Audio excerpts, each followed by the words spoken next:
Hello, thank you for watching this video. My name is Ivan Galvez with Sintesys North America, and I want to show you why is it important to write a good technical resume, what are the most important benefits that you can get out of it, and how to write a good and appealing technical resume for the customers. Before going into the details, it is important to understand what is the selection process and why does having a good resume is important for you.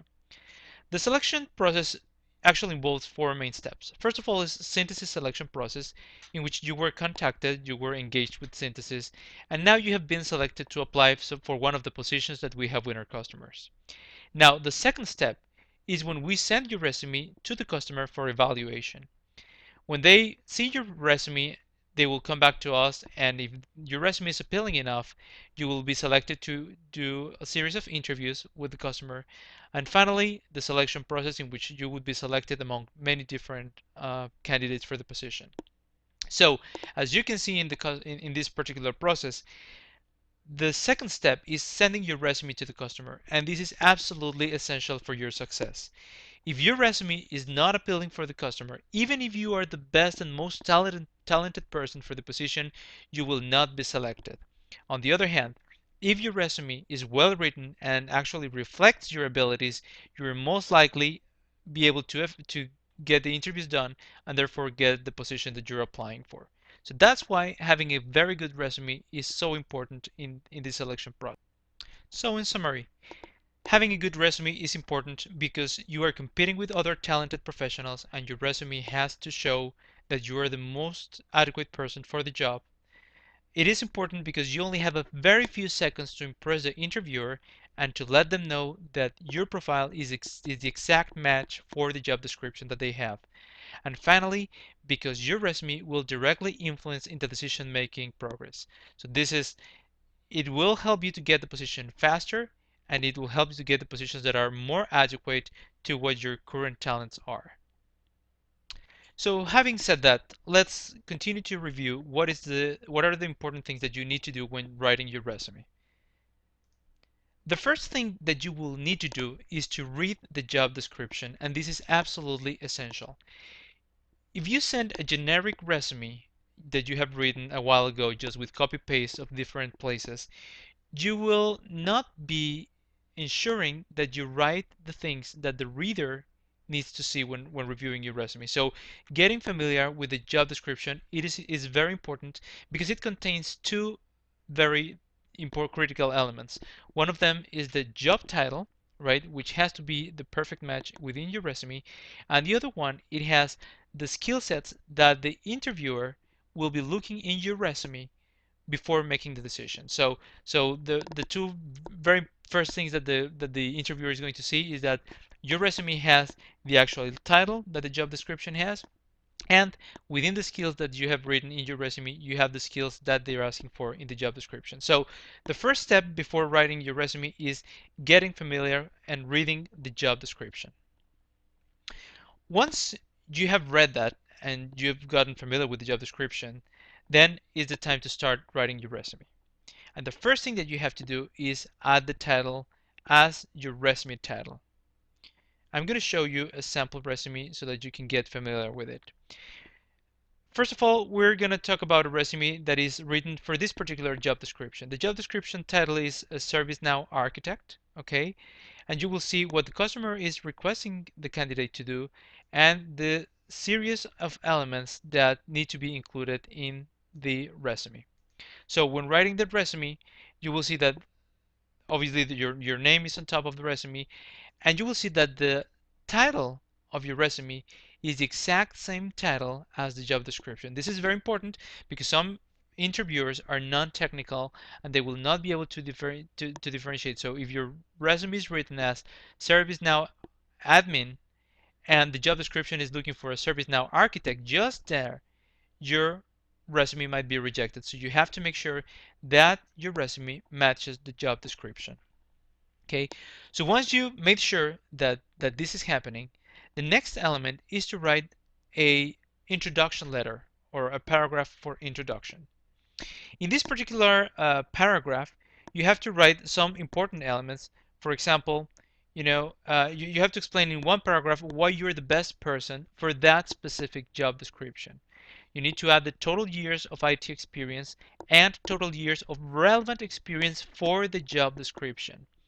It is very important that you mention and highlight the position's name in in this section. So as you can see in the sample, it mentions all the elements that I mentioned before. It says how many years of total experience, how many years of relevant experience in the relevant position that you're currently asking for. Be sure that you, within the first paragraph, include some of the details and keywords that the interviewer established in their job description. In many cases, this paragraph is the only thing that the interviewer will read, and therefore it is essential that it contains a summary of your qualifications and includes all the keywords of the job description so that you can make it through the next phase. Continuing on, the second phase is a professional summary. A professional summary is a list of things. It is actually a list that puts in detail what things that you have done relevant to the job description. Start with the things that are the most relevant to the job description. For example, you might be a very good Java developer, but if you're applying for a ServiceNow architect position, it is more relevant to list all those things that you have done regarding ServiceNow than it is to list all the things that you've done for Java. So make sure that you in that list is relevant to the job description. Again, it is very important. Yes, you can add extra things at the end of the list. They need to be fewer things than those that are directly related for the position. In this particular case, make sure you list everything you know how to do regarding modules of the ERP or system that you know how to manage, all the tools, databases. Those need to be included in detail in the professional summary. The next section is certifications.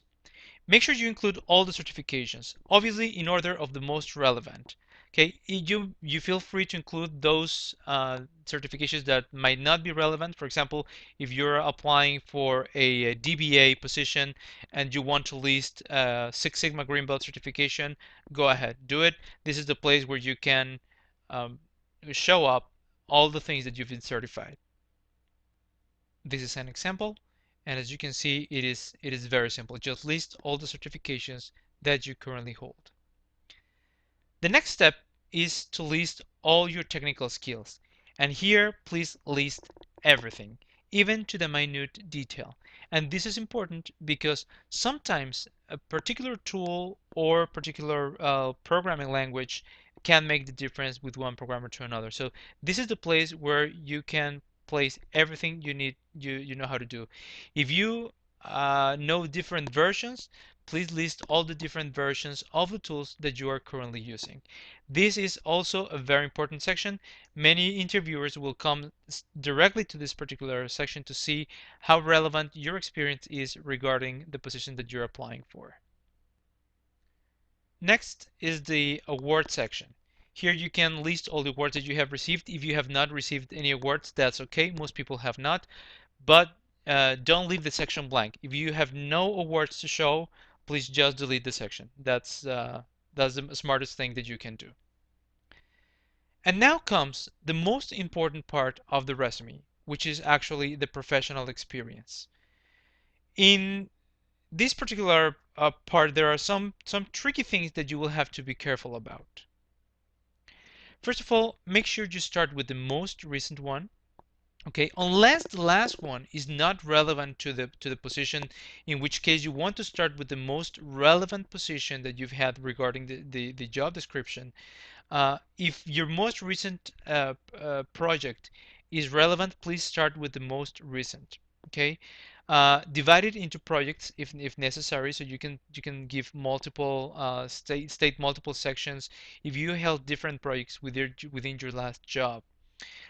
Include all the tools that you used during that particular assignment, during that particular project, and include a detailed description of the project. Provide as much detail as it is relevant for the job description. Here might be culturally different to what you're used to do. Many people think that a resume should be only 1 or 2 pages and that it has to be only summarized, the job should be only summarized in one paragraph. This is not true. The interviewers are impressed by the detailed resumes. They most times ask for the detailed resumes. They need to see their tools in the technologies that you used for a specific project, and they like whenever you list in detail what is the project about, what is it that you did for that specific project, and all your detailed activities. Okay, make sure you list all your achievements, all your responsibilities. Don't write just a paragraph. Be as detailed as you can.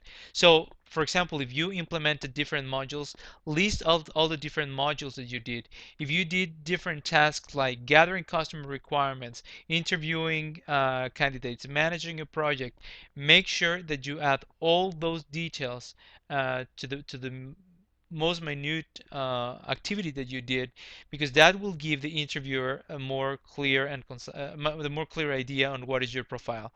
Now, not all the interviewers will read this in detail, but for sure they will be in the lookout for the keywords that are included in the job description within the professional experience within each particular project.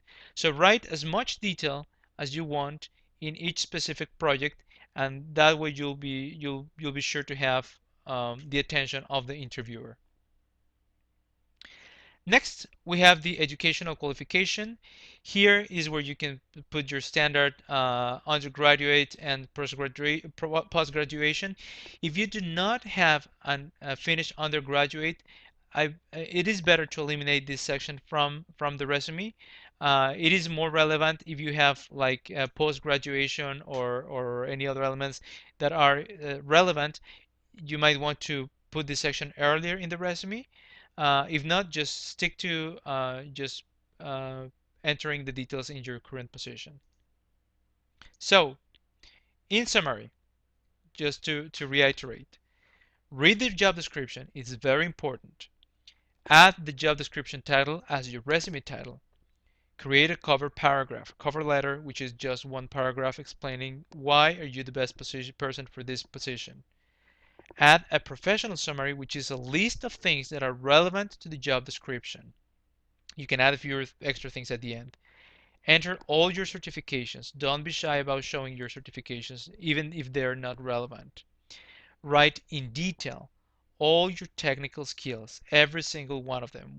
And you don't know which one is going to make the difference. Okay. List the awards section only if you have received awards. And in the professional experience section, start with the most recent one, the most recent that is relevant to the job description. Okay, divide it as much as you feel necessary.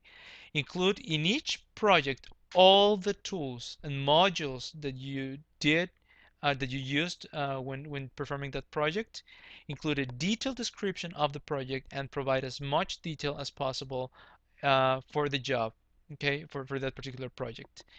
You can summarize those jobs or positions that are not relevant for the job description, but for those that are relevant for the job description, make sure that they are in detail. So I hope that this quick tutorial really helps you to build a good resume. A few more words of warning. Do not change the font that we have sent you with the standard resume. The font is Calibri and the font size is 13, which is designed specifically to make it easy to read for the interviewers. If you feel like adding a picture of yourself, that is okay. That can make it more appealing. If you feel like adding logos of the tools that you use, feel free to add these logos. This also can make it more appealing. And feel free to add your personal touch without modifying the font or the font size that we have sent you in the resume. Please contact us if you have any additional questions, and we hope that you're successful in this endeavor. Hope to work with you very soon.